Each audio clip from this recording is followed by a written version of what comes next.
우리 이단에 말씀할까요? 나의 의는 믿음으로 말미암아 살리라. 나의 의는 믿음으로 말미암아 살리라. 또한 뒤로 물러가면 내 마음이 그를 기뻐하지 아니하리라 하셨느니라. 또한 뒤로 물러가면 내 마음이 그를 기뻐하지 아니하리라 하셨느니라. 히브리서 10장 38절 말씀. 히브리서 10장 38절 말씀. 우리의 기도하겠습니다. 하나님 2025년 믿음으로 살겠습니다. 하나님 2025년 믿음으로 살겠습니다. 뒤로 물러서지 않겠습니다. 뒤로 물러서지 않겠습니다. 우리에게 믿음을 주옵소서. 우리에게 믿음을 주옵소서. 이 칠흑 같은 어둠을 뚫을 수 있는 희망을 주옵소서. 이 칠흑 같은 어둠을 뚫을 수 있는 희망을 주옵소서. 소망을 주옵소서. 소망을 주옵소서. 예수님의 이름으로 기도합니다. 예수님의 이름으로 기도합니다. 하나님 우리 기도 들으신 줄 믿습니다. 아멘. 아멘. 고맙습니다. 오늘 말씀을 읽기 시작했습니다. 학자들은 창세기를 두 부분으로 구분합니다. 창세기 1장부터 11장과 12장부터 50장입니다. 1장부터 11장은 창조, 인간의 타락, 노아의 홍수, 바벨탑 같은 전 세계적인 사건들을 다룹니다. 시간적 배경은 창조로부터 아브라함의 아버지 데라까지입니다. 지리적 배경은 전 세계적입니다. 12장부터 50장은 아브라함, 이삭, 야곱, 요셉 같은 이스라엘 족장들의 이야기가 중심입니다. 시간적 배경은 아브라함부터 요셉까지입니다. 지리적 배경은 가나안과 주변 지역입니다. 요게 성경을 보면 구조들이 있는데 항상 창세기는 1장부터 11장까지 이렇게 딱 떼어서 봅니다. 그리고 여기가 굉장히 전 세계적인 흐름에 관한 이야기를 하는 거고요. 12장부터 50장까지는 아브라함의 가족에 관한 이야기를 하는 거예요. 갑자기 이 이야기가 확 좁혀집니다. 그리고 여기에는 주요한 사람들이 등장합니다. 오늘은 이제 아브라함과 그 조카 롯이 등장합니다. 그 밑에요. 창세기 12장 1절에 4절에 나오는 아브라함과 롯의 모습을 통해 하나님은 오늘 이 자리에 있는 우리에게 주고자 하는 메시지가 있습니다. 설교를 들으며 하나님께서 내게 주시는 음성을 듣기를 예수님 이름으로 축복합니다. 아멘. 아브라함과 롯이라는 사람이 등장하잖아요. 그 밑에 아브라함과 롯의 관계. 데라에게 3명의 아들과 1명의 딸이 있습니다. 성경에 나와 있는 기록만 보면 이렇다는 겁니다. 3명의 아들은 하란과 나홀과 아브라함입니다. 성경에 정확히 나와 있지는 않지만 보통 하란이 장남, 나홀이 자남, 아브라함이 막내로 생각합니다. 딸은 사라입니다. 데라의 아들 아브라함은 이복 동생 사라와 결혼합니다. 나의 이복 누이로서 내 아내가 되었습니다. 그러니까 이게 형제간에 사실 결혼한 거잖아요. 형제간에. 근데 뭐지? 이렇게 생각하지만 우리나라 신라 시대 때 보면 이런 식으로 가족 혼들이 있습니다. 이때도 그랬다는 거죠. 그 밑에 하란에게 3명의 자녀가 있습니다. 딸 밀가와 이스가, 아들 롯입니다. 하란은 일찍 사망합니다. 하란은 그 아비 데라보다 먼저 고향 갈대아인의 우르에서 죽었더라.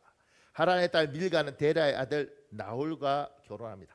그러니까 삼촌과 결혼한 거죠. 나홀의 아내의 이름은 밀간이 하란의 딸이요, 하란은 밀가의 아버지며 또 이스가의 아버지더라. 이런 족보 관계로 추측하건대 데라의 집안에서 장남 하란의 큰 아들 롯입니다. 데라 집안의 막내 아들은 아브라함입니다. 아브라함은 롯에게 허물없는 막내 삼촌이고 롯은 아브라함에게 친구 같은 큰 조카입니다. 요거 이해가세요? 지금은 가족 단위가 적어서 그렇지만 옛날에 우리나라도 8남매 9남매 낳으면 아버지가 이 형제들 중에 첫째가 아이를 낳고 그 다음에 이 형제 중에 막내 그러니까 막내, 이게 설명이 되나요? 막내가 이 큰 조카하고 나이가 비슷하거나 조금 차이가 있어서 요 둘이 생각보다 많이 친합니다. 이런 거 보셨습니까? 봤으면 봤다, 못 봤으면 못 봤다, 아니면 나는 보고 싶지 않으면 보고 싶지 않다, 뭐 이렇게 뭐. 그러니까 저희 같은 경우도 저희 어머님을 보면 저희 어머님이 이렇게 구남매인데 구남매 중에 저희 어머니가 이제 막내 딸이에요. 밑에 남자 동생들이 있고, 근데 이제 큰 외삼촌한테 큰 딸이 있죠. 누나, 저한테 사촌 누나죠. 근데 이 누나하고 우리 어머니가 이제 막내 고모니까 굉장히 친하더라고요. 나이 차이가 좀 나도 뭐 자기 엄마보다 이제 고모가 더 편한 거죠. 의논하고. 그래서 제 기억에 옛날에 지금 매형하고 결혼하기 전에 마음에 안 든다고 우리 외삼촌이 지게짝대기 갖고 두들겨 팰 때 누나가 우리 어머니한테서 호소하고 뭐 이런 걸 내가 어린 날 그런 험악한 걸 보고 살았던 것 같아요. 근데 이제 그런 기억들이 있죠. 그러니까 이게 특별한 거예요. 이게 큰 조카와 막내 뭐 고모, 막내 삼촌, 이게 좀 특별하죠. 지금 아브라함과 롯의 관계도 그런 관계인 거죠. 그래서 막내 삼촌이고 큰 조카고, 그래서 둘의 관계가 굉장히 돈독하고 친밀하고 형처럼 의논하고 이야기하고 이런 관계였을 거라고 생각을 하는 겁니다. 그 밑에요, 아브라함과 롯의 차이. 아브라함의 삶의 방식은 하나님의 말씀을 따라 사는 것입니다. 롯의 삶의 방식은 아브라함을 따라 사는 것입니다. 창세기 12장 4절 있습니다. 여러분 읽어볼래요? 시작. 이에 아브라함이 여호와의 말씀을 따라갔고 롯도 그와 함께 갔으며 아브라함이 하란을 떠날 때에 75세였더라.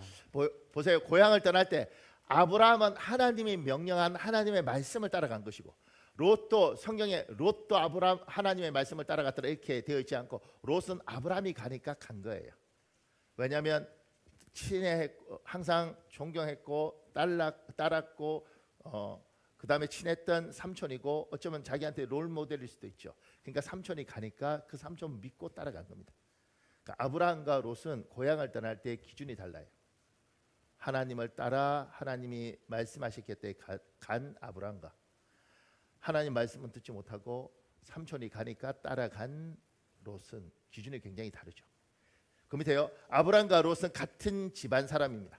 같은 문화, 같은 지역에서 자랐다는 것입니다. 그런데 삶의 방식은 전혀 다릅니다. 아브라함은 하나님 말씀을 따라 삽니다. 롯은 롯은 아브라함을 따라 삽니다. 하나님이 아브라함의 삶의 기준입니다. 사람이 롯의 삶의 기준입니다. 여러분과 저는 하나님을 믿습니다. 그렇다면 우리 삶의 기준은 하나님입니까? 사람입니까?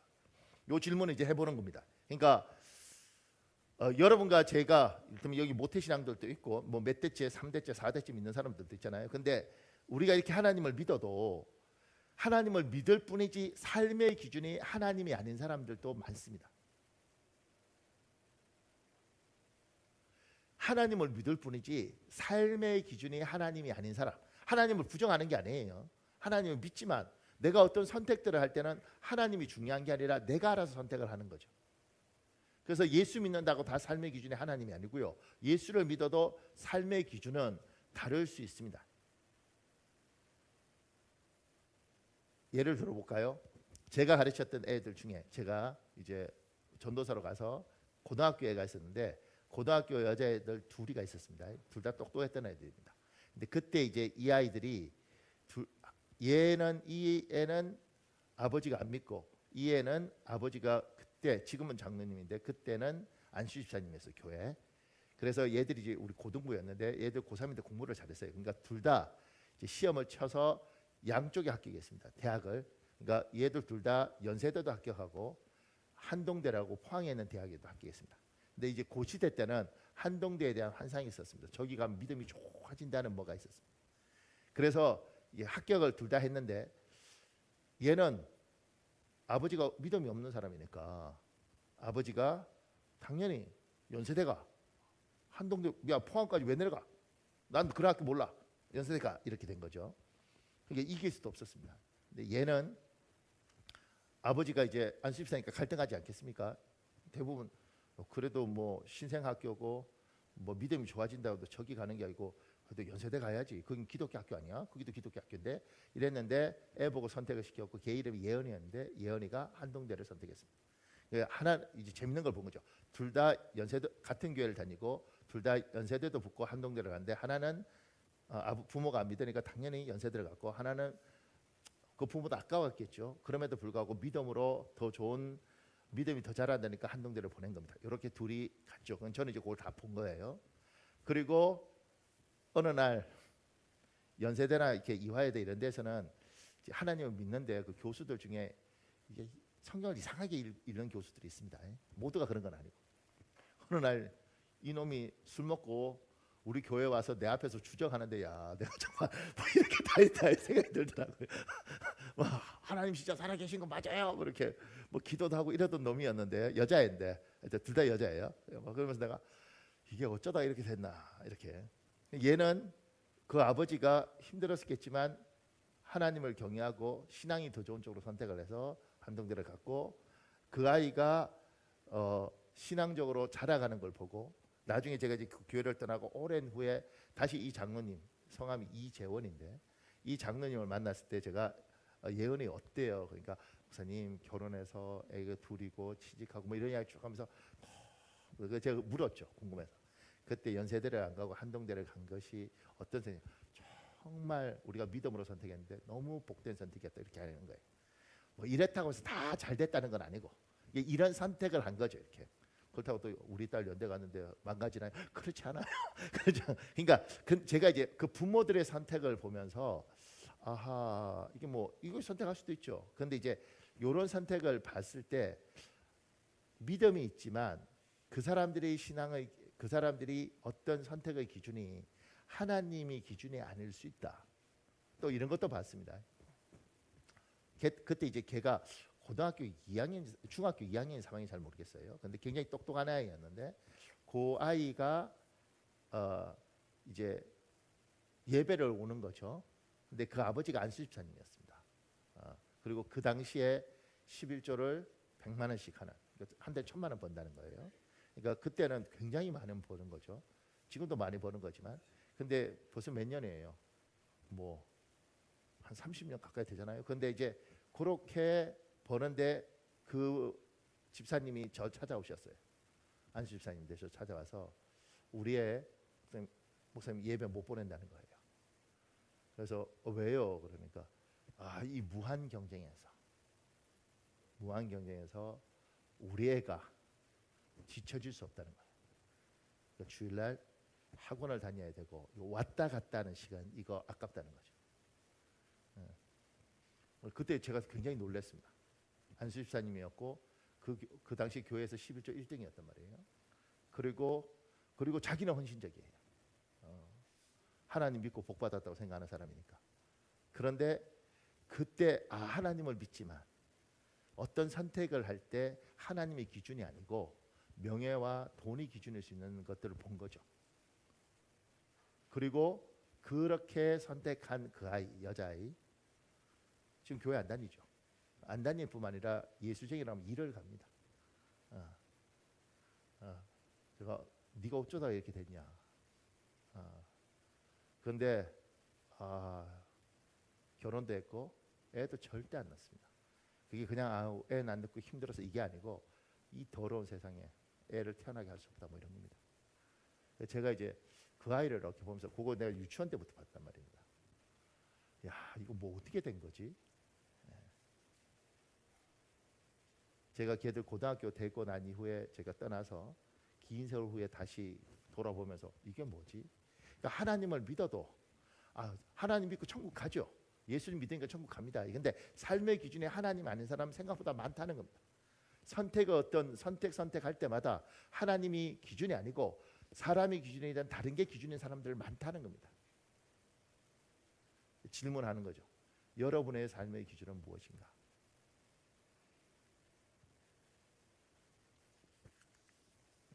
그 밑에요. 삶의 기준 하나님인가 사람인가? 나에게 삶의 기준이 있는가? 삶의 기준에 있는 사람과 삶의 기준에 없는 사람은 같은 사람이지만 다른 사람입니다. 삶의 기준에 없는 사람은 내면에 정돈되지 못하고 혼란한 사람입니다. 이 삶의 기준이 없는 사람들이 있습니다. 그리고 그 사람들은 왜 없느냐면 내면에 정리되지 않고 혼란합니다. 그런데 이제 이렇게 삶의 기준에 왔다 갔다 하는 분들이 제법 있죠. 특히 제가 보니까 제가 본 것들은 엄마들 보면 이런 분들 많습니다. 스마트폰 하면 엄마 그렇게 가까이 보라 그랬어. 스마트폰은 하면 안 돼. 해도 1시간만 하고 말아야 돼. 이렇게 해갖고 애 못하게 하다가 친구하고 수다 떠는데 애가 자꾸 찡찡거리니까 스마트폰 해. 종이 있어 하여튼간 해. 근데 어느 날 애가 엄마 스마트폰 하지 마. 특히 아빠하고 싸우고 나면 하지 마. 뭐 이렇게 가는 사람들. 그러니까 애가 볼 때 엄마의 기준이 모르겠는 거예요. 이게 엄마가 기분파야. 지 기분 좋으시면 쫙 모든 엄마가 그렇다는 건 아니고 또 그러니까 엄마의 기준이 왔다 갔다 하면 그런 것들이 아이한테 여파를 미치죠. 애가 이걸 어떻게 봐야 될지 모르는 겁니다. 그러니까 생각보다 여기가 제대로 정리 안 된 사람들은 상황과 환경에 따라서 언제든지 기준이 바뀌고 그 영향을 받는 아이들은 헷갈립니다. 남편도 헷갈리죠. 이 여자 기분을 어떻게 맞춰야 될지 모르겠어. 아니 여기서 고개를 끄덕이면 어떡하냐고 부인이 보고 있는데 그러니까 이게 삶의 기준이라는 게 왔다 갔다 하는 거죠. 근데 또 어떤 사람들 제가 그 밑에 얘기했습니다. 사람의 내면의 삶의 기준이 좋은 것으로 정돈되고 복된 것으로 정리된 사람은 성공적인 삶을 삽니다. 근데 그렇지 않은 사람 많죠.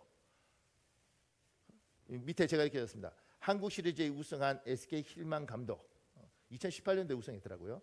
근데 이분이 이제 인터뷰할 때 기사 제목 이거예요. 우선순위는 하나님, 감독, 가족, 직업. 그래서 이 사람이 우승했는데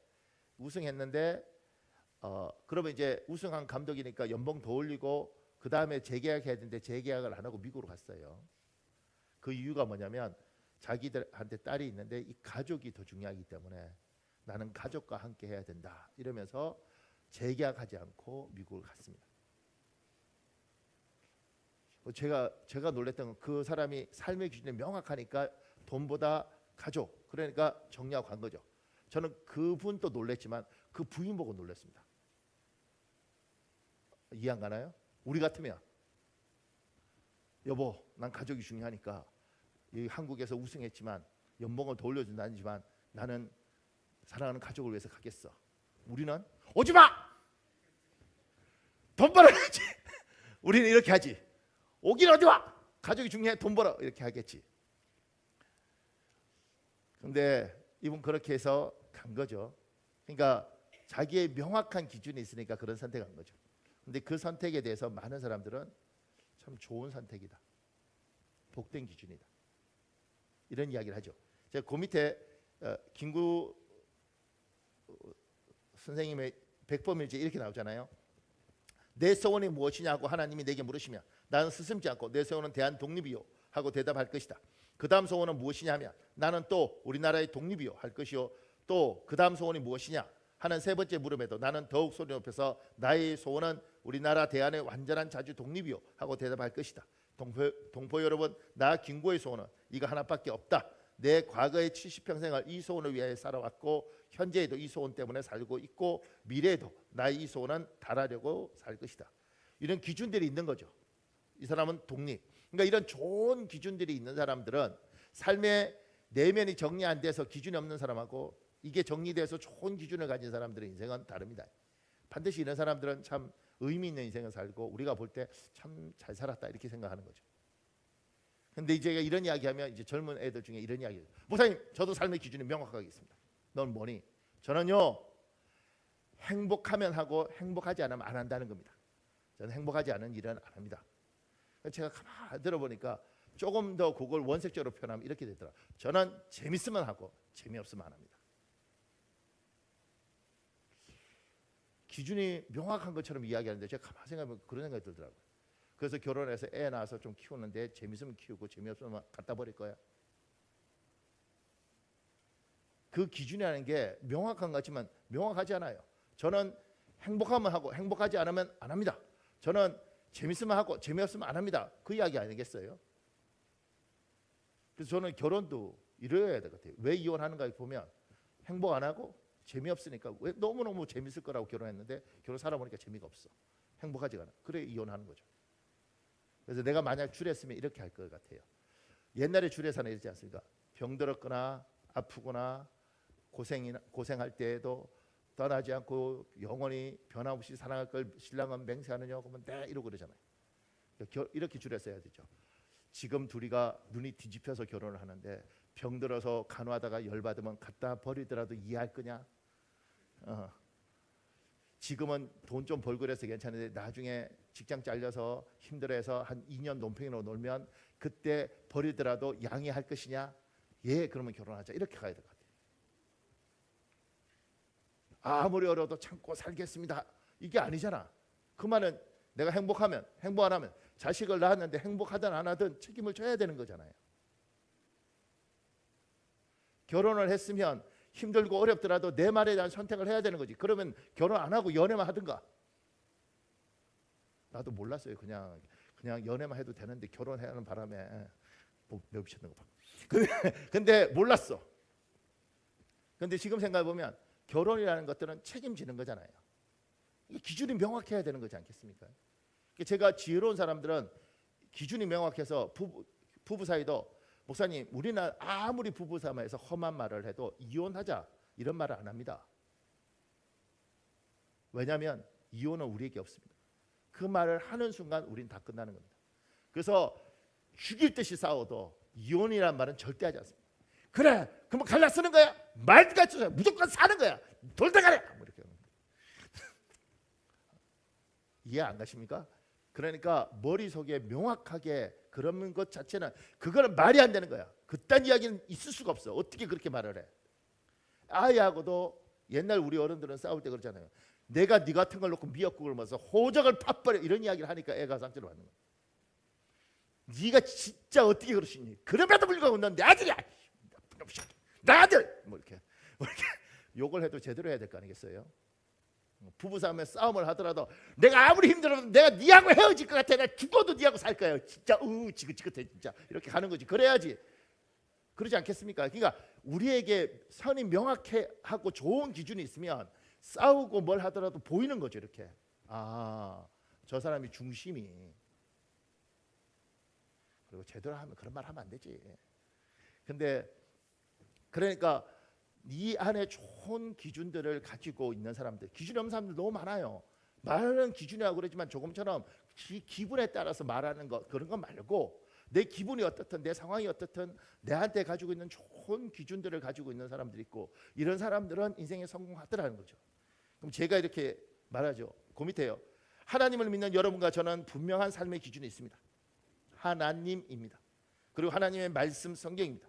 우리는 삶의 기준이 있는 사람들입니다. 우리는 삶의 기준이 명확한 사람들입니다. 우리 시편 119편 105절에 있습니다. 여러분 읽어볼래요? 시작. 주의 말씀은 내 발의 등이요 내 길에 빛이 나이다. 보세요. 우리들이 착각하면 안 되는 게 삶의 기준이 있는 것 엄청난 복입니다. 당신의 삶의 기준이 있는가? 이렇게 물었는데 예수 믿는 사람들이 글쎄요 이렇게 말하면 문제가 있는 겁니다. 하나님은 여러분과 제가 예수를 믿고 삶의 기준을 이야기해요. 얘야 너의 삶의 기준은 나고 분명히 내가 성경 말씀을 통해서 네가 이 말씀을 다 지키고 못 지키고는 다른 문제고 이게 네 삶의 기준이다. 이게 무슨 뜻인지 깨달아가고 알아가서 너는 이 말씀이 너의 삶의 기준이라서 사람들이 뭐라 하든 네가 지키든 못 지키든 삶의 기준이 있습니까? 예 있습니다. 뭡니까? 하나님이시고 하나님의 말씀입니다. 지키십니까? 못 지키죠. 그렇지만 그것이 기준인 걸 내가 압니다. 그리고 그것이 나의 기준이요 우리 집안의 기준입니다. 이건 명확합니다. 내가 그대로 살면 복이 있을 것이고 그대로 살면 복이 없을 것이고 내가 연약해서 못 지키지만 내 삶의 기준은 명확합니다. 이게 우리입니다. 이 세상 사람들은 삶의 기준 왔다 갔다 합니다. 기분 좋으면 이러고 기분 나쁘면 저러고 우리는 명확합니다. 자 질문, 여러분 삶의 기준이 있습니까? 내가 설교를 왜 한 거예요? 여러분이 말씀을 지키든 말든 분명한 건 여러분과 제가 예수를 믿을 때 우리에게 삶의 기준이 있습니다. 아멘. 우리에겐 분명한 삶의 기준입니다. 하나님이고 하나님의 말씀입니다. 그리고 기준이 있는 사람과 기준이 없는 사람은 하늘과 땅 차이입니다. 그 삶의 인생이 달라집니다. 하나님의 사람들은 기준이 있고 그 기준을 가지고 우리는 삽니다. 그래서 세상 사람하고 우리는 달라요. 우리는 헷갈리지 않습니다. 우리는 흔들리지 않습니다. 선이 명확합니다. 이게 우리의 힘이고 이게 우리의 파워입니다. 아멘. 저는요 제 선배들 보니까 선배들이 늙어 가시면서 목사님들이 영역이 있어지더라고요.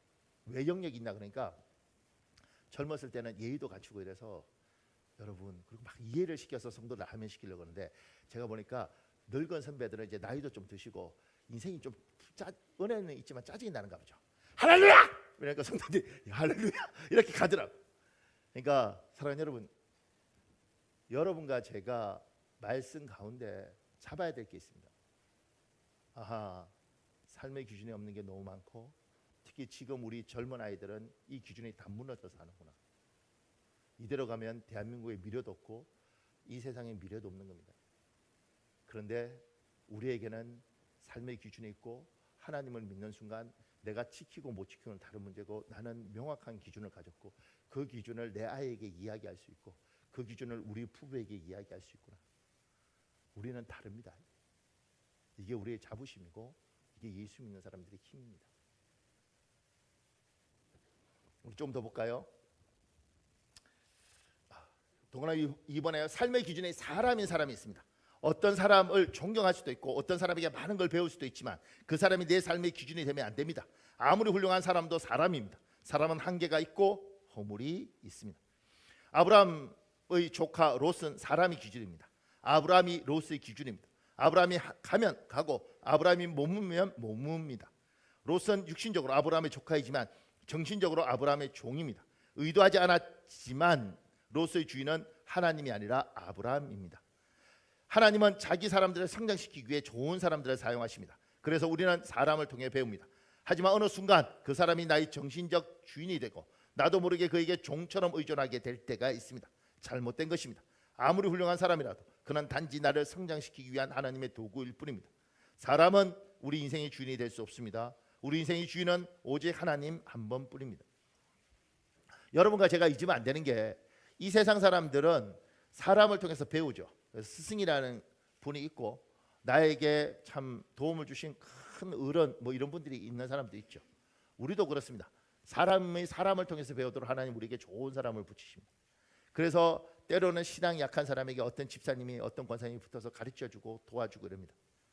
그래서 늘 물어보고 늘 도와주고 그렇게 묻고 도와주다가 어느 날 어떻게 되냐면 여기는 항상 스스로 판단할 줄 모르고 묻게 됩니다.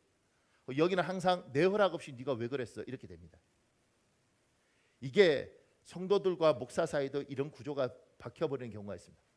그래서 스스로 판단하지 않고 늘 묻고 하라면 하고 말라면 마는 경우가 생깁니다. 그렇게 되는 순간 목사가 아니라 교주가 되는 겁니다. 하나님이 목사들을 보내서 여러분에게 많은 생각들을 하고 판단하고 분석할 수 있도록 도와주죠. 생각하도록 합니다. 키웁니다. 그리고 여러분과 하나님과 1대1 쓰도록 우리가 도우는 거죠. 여러분이 스스로 판단하고 스스로 결정하는 겁니다. 책임도 여러분이 지는 겁니다. 저는 도우라고 와서 돕는 거죠. 제가요 목사 안수를 받았을 때 목사 안수가 되고 저는 분명히 하나님이 저한테 이렇게 말씀하셨다고 믿습니다. 제가 목사가 되고 저는 그 교회에서 청년으로 자랐잖아요. 제 목에서 청년으로 자라서 청년회장하고 거기에 대학원 3년 다니는 동안 그렇게 교회에서 봉사하고 목사님은 하늘처럼 바라보고 목사님이 전도사 가라면 가고 가지 말라면 안 가고 그런 바보같이 살았단 말입니다. 또 그래야 된다고 배웠고 나는 그게 하나님 뜻이라고 믿었습니다. 근데 목사 안수를 받고 하나님 저한테 이렇게 이야기하셨습니다. 얘야 너도 목사다. 너도 내 종이다. 여기가 너의 스승일 수 있고 너한테 고마운 사람이 있어도 여기도 내 종이고 너도 내 종이다. 사람의 종이 되지 말아라. 고마운 어른이고 내가 이분을 안 만났으면 내 인생이 어떻게 됐을까 이렇게 생각하지만 나한테 좋은 분일 뿐이지 내 주인은 하나님이시고 그래서 이분이 가라고 한다고 가는 거 오라고 한다고 오는 게 아니라 배려해드리고 도움이 되어드리고 싶지만 내 인생은 내가 결정하는 거예요.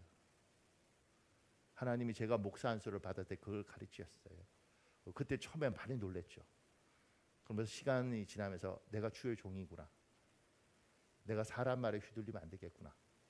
그들에 의해서 누가 뭐라 했든지 간에 그들의 이야기를 듣고 고마워하고 내가 하나님 앞에 기도하면서 스스로 선택을 하고 하나님 앞에 여쭤보면서 결정을 하고 대가도 내가 치르는구나. 여러분도 똑같습니다. 여러분도 사람의 주인인 사람이세요. 이 사람이 뭐라고 하면 저 사람이 뭐라면 이렇게 끌려다니는 사람들이 있습니다. 아니 그 사람을 존경하고 배우는 건 오케이. 그런데 그렇게 끌려다니면서 젊은 애들은 마마보이가 되는 것이고 어떤 아이들은 생각이 없는 아이가 되는 겁니다. 하나님 그러지 말라고 이야기하는 거예요. 네가 스스로 판단하고 네가 스스로 선택을 해야 돼. 그리고 사람이 너희 주인이 되면 안 돼. 얘야 사람은 다 약하고 사람은 다 한계가 있어. 근데 그 밑에요 3번에요 삶의 기준이 사람인 사람은 소신이 없습니다. 이런 사람은 수시로 말이 바뀝니다. 상황에 따라 사람이 변합니다. 왜냐하면 사람에 맞추기 때문입니다. 이 사람을 만나면 이 사람에게 잘 보여야 하고 저 사람을 만나면 저 사람에게 호감을 사려고 노력합니다. 이런 사람은 세월이 지나면 지날수록 초라해집니다. 자존심만 세우지 자존감이 없습니다. 이런 사람의 눈에 화려하게 보이는 곳을 찾습니다. 그래서 롯은 소돔으로 이사를 갑니다. 우리 창세기 13장 10절에 13절에 있습니다. 쉬운 성경 여러분 읽어볼래요? 시작. 롯이 땅을 둘러보니 요단 골짜기가 보였습니다. 롯이 보기에 소알 쪽으로 있는 그곳은 물이 많았습니다. 그곳은 여호와의 동산 같기도 하고 이집트 땅 같기도 했습니다. 그때는 여호와께서 소돔과 고모라를 멸망시키시기 전이었습니다. 그래서 롯은 요단 평원에서 살기로 하고 동쪽으로 옮겨갔습니다. 아브람은 가나안 땅에서 살았습니다. 그러나 롯은 요단 평원의 성들 가운데 살다가 소돔에서 가까운 곳으로 옮겨갔습니다. 그때 소돔 사람들은 매우 악했습니다. 그들은 항상 여호와께 죄를 짓고 살았습니다. 보세요. 롯은 아브라함을 따라다녔습니다. 어느 순간 독립해야 됩니다. 이제 롯에게 아브라함과 떨어지면 기준이 없습니다. 근데 항상 눈에 보이는 사람을 쫓아갔기 때문에 화려한 데를 찾는 거예요. 소돔과 고모라가 우리는 폐역한 도시라 그러지만 그만큼 화려하고 그만큼 대단했던 겁니다. 그래서 롯은 사람이 기준이었던 롯은 하나님의 기준이 아니었으니까 다른 기준을 찾는 거죠. 반짝이고 화려해 보고 있어 보이는 걸 찾아간 겁니다. 그게 소돔과 고모라였고 그 덕분에 가족들이 다 죽을 뻔합니다. 사람이 기준이면 그렇게 됩니다. 근데 아브라함은요. 그 밑에요. 그러나 아브라함은 아무리 어려워도 가나안 땅에 삽니다. 가나안에서 버팁니다. 아브라함은 삶의 기준이 명확합니다. 하나님입니다. 하나님의 말씀입니다. 고향과 친척과 아버지의 집을 떠나라는 하나님의 말씀이 아브라함 삶의 기준입니다. 내가 내게 보여줄 땅 가나안에 가서 그곳에 살라는 하나님의 말씀이 아브라함 삶의 기준입니다. 우리 창세기 12장 1절과 4절인데 여러분 읽어볼래요? 시작. 여호와께서 아브라함에게 이르시되 너는 너의 고향과 친척과 아버지의 집을 떠나 내가 내게 보여줄 땅으로 가라. 이에 아브라함이 여호와의 말씀을 따라갔고 아브라함이 하란을 떠날 때에 75세였더라. 보세요. 창세기 13장의 12절에 아브라함은 힘들어도 가나안 땅에 버티는 겁니다. 왜냐하면 하나님이 그 땅에 있으라 그랬고 그 땅에 있는 것이 내 뜻이라 그랬고 아브라함에게는 하나님의 기준이고 하나님의 삶의 기준이니까 화려하게 보이고 더 좋은 것이 보여도 하나님이 이걸 요구하셨으니까 여기 있는 겁니다. 우리는 이걸 믿음이라고 부르고 세상 사람들은 이걸 소신이라고 부릅니다. 롯은 하나님이 기준이니까 사람이 기준이니까 사람하고 헤어지고 나니까 어디가 기준일지 모르는 겁니다. 다시 사람을 잡든 그러지 않으면 자기 눈에 반짝이고 화려해 보이는 하나님 말고 뭔가 더 좋아 보이는 걸 찾는 겁니다. 그래서 소돔과 고모라로 간 거예요. 제가 이렇게 살다 보면 메뚜기 같은 인간들이 있습니다. 이 사람 만나면 이렇고 저 사람 만나면 이렇게 하면서 사람한테 끊임없이 맞추기 위해서 사는 사람들이 있습니다. 그래서 승진도 하고 높아지기도 합니다. 자존심은 부리지만 자존감은 없습니다. 그 사람들. 하나님은 우리에게 이야기하시는 겁니다. 너의 기준이 누구냐? 나니? 그러면 내가 있으라면 있고 서라면 서라 얘야. 그리고 내가 너에게 요구하는 것들을 해라 얘야.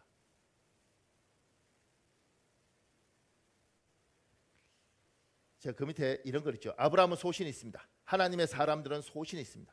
하나님 말씀입니다. 나는 소신이 있습니까? 그 밑에 이런 걸 있습니다. 나는 우리 교회 부교육자들에게 내 목회 철학을 이런 표현으로 종종 전한다. 개가 짖어도 기차는 간다. 여기에서 개는 상황을 뜻한다. 예를 들어 내가 교회를 개척했는데 예상치 못하게 급성장을 하면 기차가 더 빨리 달려야 하는가? 반대로 교회를 개척했더니 하는 일마다 안 되고 사람들이 얼마 모이지 않으면 기차가 천천히 가야 하는가? 그런 것이 아니라는 것이다. 상황이 어떻든지 간에 하나님이 원하시는 발걸음으로 가는 것이 목회라는 것이다. 기차는 개가 짖는다고 멈추고 개가 안 짖는다고 가지 않는다. 오직 신호등만 따른다. 초록불이면 가고 빨간불이면 선다. 기찻길 옆에는 동요를 아는가? 기찻길 옆 오막살이 아기아기 잘 두잔다. 칙칙폭폭 칙칙폭폭 칙칙폭폭 칙칙폭폭 기차 소리 요란해도 아기아기 잘 두잔다. 여기 나오는 아기가 참 훌륭하다. 상황이 어떻든지 간에 기차가 얼마나 요란하게 지나가든지 간에 그 시간에 자야 하면 잔다. 이런 아기의 모습을 본받아야 한다. 너무 소신 있는 아기가 아닌가. 그런가 하면 2절에 나오는 옥수수는 더 존경스럽다. 기찻길 옆 옥수수바 옥수수는 잘도 큰다. 칙폭 칙칙폭폭 칙칙폭폭 칙칙폭폭 기차 소리 요란해도 옥수수는 잘도 큰다. 기차 소리가 요란하든지 말든지 옥수수는 하나님이 주신 햇빛 받고 토양의 영양분을 흡수하며 잘도 큰다는 것이다. 너무 존경스러운 옥수수 아닌가. 그런데 우리는 길거리에 심긴 옥수수만도 못할 때가 많다. 내 길을 가는데 누군가 직접거리며 움찔하고 위축되며 걸음을 멈추고 뒤돌아보게 된다. 하지만 기차 소리가 얼마나 시끄럽든 아기가 자야 할 때는 자고 옥수수는 잘 자라야 하듯이 개가 짖든 말든 우리는 하나님의 말씀을 보면서 갈 길을 가야 하는 것 아닌가. 우리의 가정을 누가 어떻게 흔들어 놓든지 교회를 뭐라고 밀가 부르듯 하든지 상관하지 말고 그저 우리 속도대로 가면 되는 것 아닌가. 왜 이것이 안 되는가? 삶의 기준이 없어서 그렇다. 하나님이 내 삶의 기준이 되셔야 누가 뭐라고 떠들어도 하나님이 말씀하셨으니라고 고백할 수 있는 것 아닌가. 누가 나를 무시하든 축혀 세우든 나는 내 속도대로 가야 한다. 거기에 맞장구 치면 망하고 마는 것이다. 이것이 개가 짖어도 기차는 간다는 표현의 의미다. 그러니까 제가 우리 또 기찻길 옆 오막살이 뭐 이런 노래 들을 때 나는 이 어린아이가 지조가 있는 줄 몰랐습니다. 그동안 애가 기가 좀 둔하구나 이렇게 생각했습니다. 옥수수가 이렇게 지조가 있는 줄 몰랐습니다. 그러니까 여러분과 제가 이 세상 사람들하고 다른 것이 이 세상 사람들은 기준이 없습니다. 그리고 그 기준이라는 게 자기 기분, 자기 감정일 때가 많습니다. 그래서 왔다 갔다 합니다. 기분 좋은 날은 막 웃다가 기분 나쁜 날은 세상 다 뒤집을 것처럼 이야기합니다. 우린 기준이 있습니다.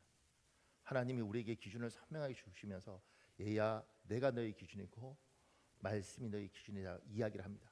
네가 이걸 다 지키든 못 지키든 그건 중요한 게 아니라 더 중요한 건 너에겐 기준이 있다는 것이다. 그리고 그 기준을 가지고 사는 우리와 이 기준이 없으면 롯처럼 사람을 기준으로 삼습니다. 이 사람 맞추고 저 사람 맞추고 그러면서 자기 자존감 바닥으로 가고 내가 이 사람한테 잘 보여야 되나 저 사람을 잘 보여야 되나. 우리는 사람을 배려하지만 사람이 우리의 기준이 아닙니다. 우리는 하나님의 기준이고 그래서 때로는 지금 롯은 화려한 소돔과 고모라를 찾아가지만 아브라함 같은 경우는 가나안에 있으라 그럼 있는 겁니다. 힘들어도 버티는 겁니다. 그러니까 이 기준이 여러분과 저한테 있는가 질문해 봐야 됩니다. 막연한 게 아니라 이를테면 저 같은 경우에는 이제 하나님 안에서 어떤 기준들이 자꾸 생기는 거죠. 하나님이 저한테 주신 마음들. 이를테면 이번 이렇게 명절이 이렇게 되면 제가 제 친구 목사하고 이렇게 통화를 하니까 목사님 예배 다 드려 그랬어요. 제가 예배 드리지. 우리는 수요예배 안 드려. 내가 수요예배 안 드려. 성도도 다 가야 되고 이렇게. 그러면서 이제 수요예배 이렇게 이제 안 한다는 거죠. 그러니까 당연히 새벽 예배도 없고. 근데 그게 지금 나쁘다고 이야기하는 거 아닙니다. 성경에 수요예배 안 하면 죽인다 이런 거 없지 않습니까? 그러니까 안 하면 안 하는 거지. 그러면서 제가 이제 어저께 우리 교육자들하고 회의하면서 우리는 예배를 다 드린다. 저분들이 믿음이 좋아서 할렐루야 이렇게 하는 것 같지 않아요. 마음으로만 외치는 것 같아요. 마음. 그러니까 친구들 보면 어떤 교회는 대부분 쉬고 뭐 이러는데 우리 교회는 저도 이제 인간적으로는 좀 미안하니까 월요일부터 수요일까지 새벽기도 내가 할게 뭐 이렇게. 근데 수요 예배는 하자. 저녁 6시에 출근해서 수요 예배는 하자.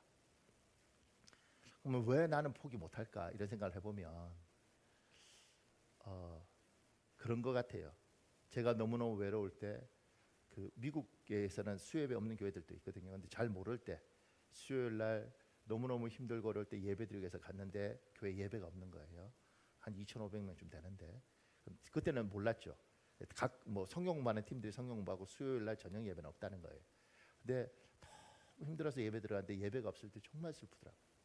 또 하나는 제가 중국에 있을 때 그 사업하다가 망하고 부도난 남자 집사가 있었는데 그 사람이 우리 교회는 아니었어요. 근데 그 사람이 수요 예배 교회도 몇 개 없으니까 근데 교회에서 예배 드리고 내가 저 연태 바닷가에 가서 죽을 것이다 이랬는데 그 예배 드리고 하나님이 은혜 주시면서 하나님 살겠습니다.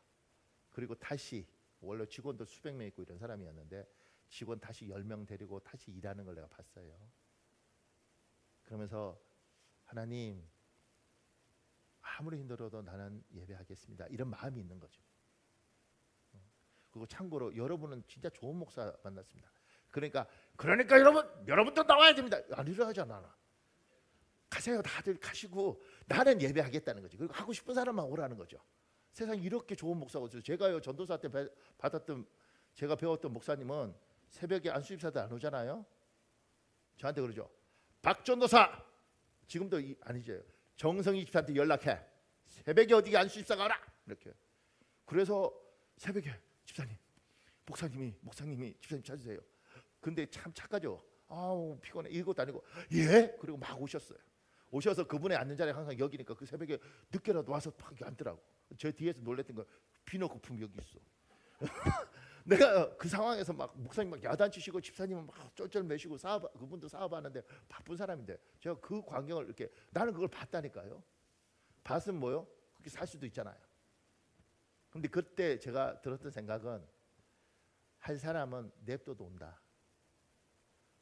안 할 사람은 욕하면 오지만 와서 죄 짓는다. 나는 욕 안 합니다. 그냥 기도하고. 근데 예배가 있으면 누군가 예배할 사람은 오겠지. 그냥 그거예요 저는. 여러분한테 여러분 좋은 목사 만나고 요구도 하지 않고 뭐 야단도 치지 않고 그냥 나는 한다는 거죠. 저하고 우리 사모하고는 그냥 월요일 날 와서 우리는 할 거예요. 이렇게 올 사람은 오자. 기도할 사람은 하자. 이런. 이제 그런 것들이 어느 순간인가 저한테는 아무리 힘들어도 우리 교회는 예배한다. 그리고 누군가는 그 예배 가운데 어쩌면 하나님이 1년에 한 명이라도 살릴 사람을 살릴 거다. 이게 이제 저한테 있는 믿음인 거죠. 그리고 저는 그 믿음을 지키는 겁니다. 또 하나는 하나님의 절대 주권. 이를테면 아무리 어렵고 힘들어도 반드시 하나님의 뜻이 있다. 거기에서 좌절하고 굴복하는 순간 속는 거다. 힘들어도 그 속에서 하나님이 허락하시는 이유가 있고 이걸 통과하면 반드시 하나님이 복 주실 것이다. 이 믿음이 있는 겁니다. 그러니까 힘드니까 그래서 잘 어떻게든 견뎌 나가고 버티면 도망가지 않으면 하나님이 할 거다. 이게 믿음이 저한테 있습니다. 물론 이제 요새는 좀 덜하지만 어렸을 때는 막 투덜거리죠. 그냥 이게 버티면 그냥 웃으면서 할렐루야 이렇게 버티면 믿음이 좋을 텐데 할렐루야 뭐 이러면서 버티는 겁니다. 어떻게 해요? 내가 연약한데. 근데 힘들어도 하나님 도망가지 않고 그곳에서 이상한 행동하지 않고 아무리 힘들어도 나는 견디고 버팁니다. 그리고 기도합니다. 그럼 반드시 하나님이 하실 겁니다. 이런 믿음이 있습니다. 여러분에게 묻고 싶습니다. 우리에겐 선명한 기준이 있고 그리고 그 기준 중에 하나님이 여러분에게 반드시 나는 네가 이걸 지켰으면 좋겠다.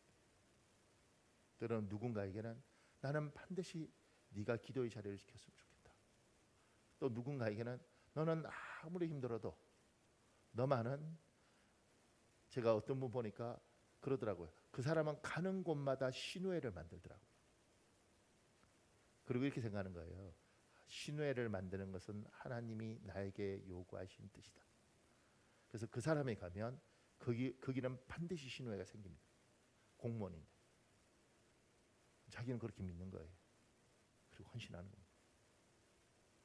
질문: 당신에게 하나님이 반드시 예야, 아브라함에게는 가나안, 이게 삶의 기준이죠. 아무리 힘들어도 가나안에 버텨라 예야, 내가 너에게 이름을 창대케 하고 너에게 많은 민족이 생기게 하고 내가 그렇게 해주겠다. 여러분에게 뭐가 있느냐? 이 시간에 우리 찬양하고 기도했으면 좋겠는데 이 시간 찬양하면서 하나님, 나는 롯처럼 사람의 기준이 아니고 하나님의 기준입니다. 근데 하나님, 그 중에서 특별히 나는 뭘 지켜야 됩니까? 나에게 무엇을 요구하십니까? 다 양보해도 절대 양보하지 않아야 될 것. 내가 심지어 병들고 아파도 하나님이 나에게 너무 많은 이건 반드시 해라.